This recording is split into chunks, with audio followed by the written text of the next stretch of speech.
I start with a drawing in my sketchbook using a pen.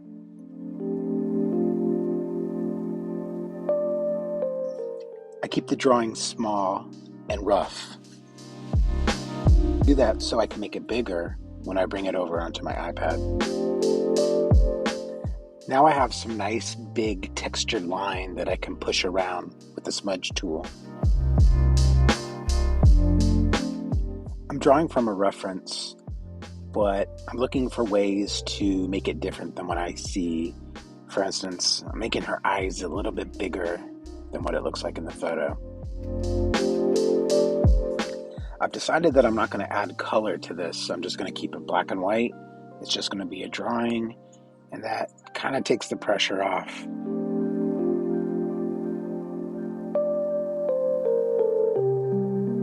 As I go, I'll see areas where I wish I had put a line, but that's fine. I'll just use my digital brush to put a line in. And I go through this process of adding a line and using the smudge tool. When something's out of place, I'll use liquify. Traditionally, a pen drawing's pretty permanent. With this process, I kind of eliminate that constraint. I don't rush it. I sort of trust the process and let this idea of pushing pixels sort of unfold. Now that I'm digital, I know that there's nothing that's permanent here. I can do some things, and if I don't like it, I can always push my way out of it and change it up. So much different than if I had just stayed with a pen on paper. I don't just add dark lines, sometimes I also add these white lines, smudge those too.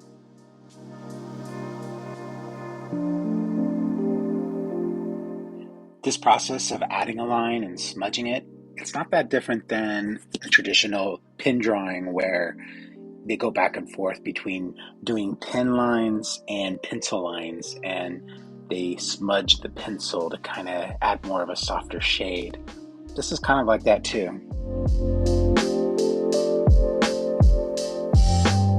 I'm always trying out different processes.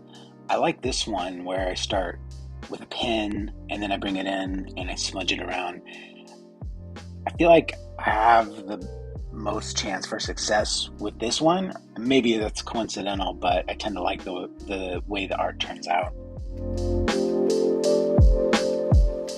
I describe myself as a process artist because I'm looking at the processes used to make art, and I'm not necessarily wholly driven by the end product of the art.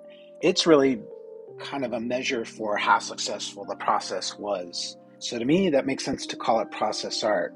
When I look that term up online, it doesn't necessarily say exactly that. A lot of times it'll show like kids art, but my focus is the process and then making a video to show that process.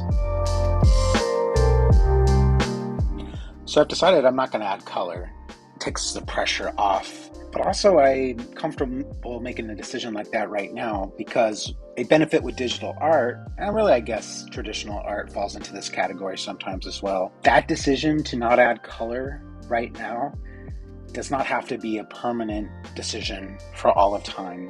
I may come back, revisit this, and decide I could enhance this.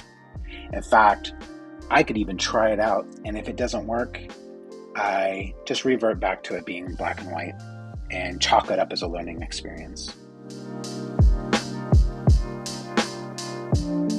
When I was young and learning to do pencil drawing, there was this want to put my finger down and smudge the line and create these soft shadows. And teachers would give feedback, I remember, and they would say, don't use your finger and smudge like that. Draw, use line, don't erase, don't smudge. I listened, but in the back of my head, I always wanted to smudge, add line and smudge like this. I think I know where they were coming from. They wanted younger drawers to focus on line and not the smudging, stay away from detail, focus on the line. But they would stop short of explaining that's where they were coming from. It wasn't until I was older and I went to an art school, and we started making use of a blending stem and very purposefully using smudging as part of our art. There's lots of different ways to accomplish things when you're drawing. You can smudge, you could choose not to smudge. There's different styles, and they create different types of art.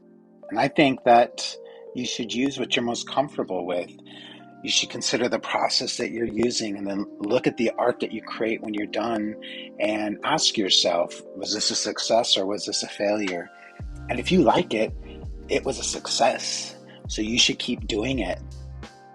If you don't like it, consider experimenting with your style and see what different kinds of ways of approaching a drawing produce the art that you like.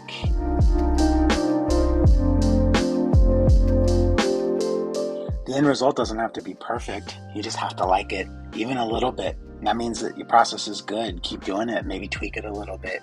Maybe you'll like the end result more. The magic is in the process. I call this process pen to pixel, and I usually like how the art turns out whenever I use it. Doesn't mean I use it all the time. When I do, I usually like the drawing.